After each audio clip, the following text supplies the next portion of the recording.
da essência do regime democrático, que a propósito, mais uma vez, aplicado ao nosso Santos. Quando a gente fala em democracia, a gente tem que falar em representatividade.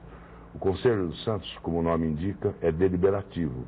Ele tem que, portanto, contemplar todas as forças políticas do clube.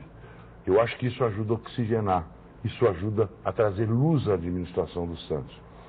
Então, quando a gente prega uma reforma de estatuto mais democrática, a gente prega também de que se a oposição ou a situação tiveram 30, 70, 60, 40, 45, 55, assim deveria se compor o quadro de conselheiros eleitos.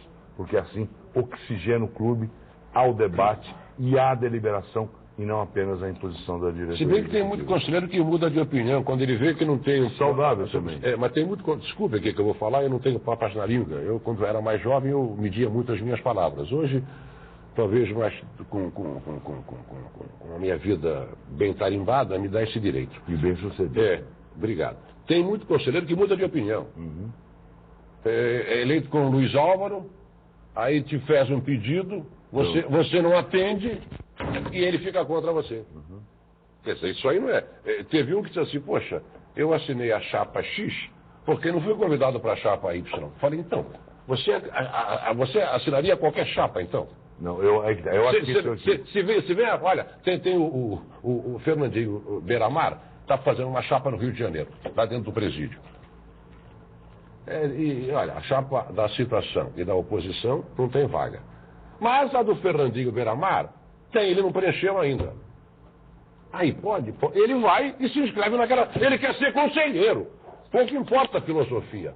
É uma pena. É uma pena. Desculpe, eu estou falando isso aqui no sentido geral. Claro, e genérico. Evidente claro, que o Fernandinho Beiramar nem torcedor do Santos é. Graças a Deus.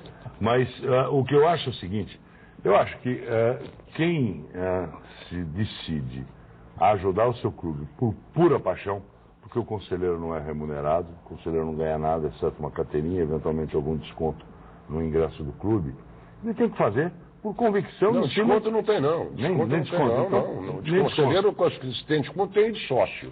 E o conselheiro, para ser conselheiro, tem que ser sócio. Então nem isso tem. Ele é eleito por paixão pelo clube. Então ele tem que trabalhar em cima de ideias. Quais são as ideias e qual é a experiência que esse ou aquele candidato tem. Com quem mais se afinar, subscreve e se inscreve naquela chapa. Mas tem alguns que mudam de opinião quando não tem aquele emprego pretendido, aquela colocação que ele pede, aquele nome do amigo que ele queria botar na chapa também. É verdade, mas mudança de opinião é saudável. Mudança de opinião é saudável. Eu conheço um conselheiro que está aqui do meu lado, o Odílio Rodrigues, que participou da chapa de situação durante muito tempo e que mudou de opinião porque entendia que o conselho tinha que ser independente e autônomo na escolha das suas comissões. E isso não foi entendido pelo presidente do clube como razoável e com isso ele virou um dissidente que hoje nos apoia. Então, de fato, mudar de opinião não é ruim.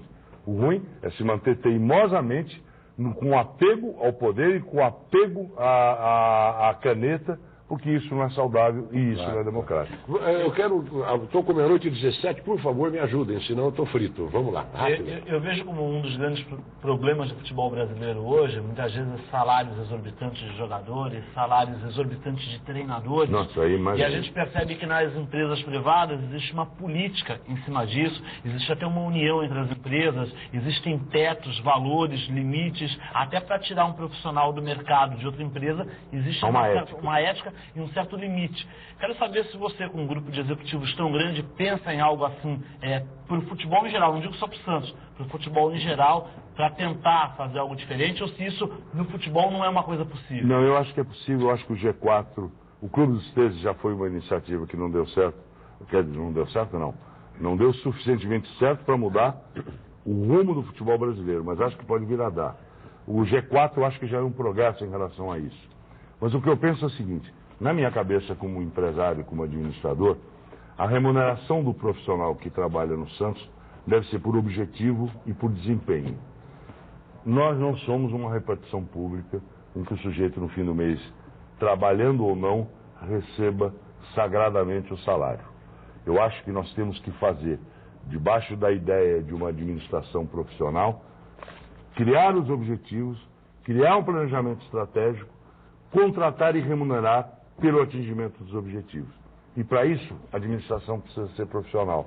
Se eu colocasse uma das minhas filhas como diretora de marketing do Santos ou diretora de ação social, seja lá como for, seria válido. Mas eu teria uma dificuldade enorme de demiti-la se ela não cumprisse com os objetivos, iria criar uma cisânia familiar e não serviria ao Santos, nem serviria à minha família.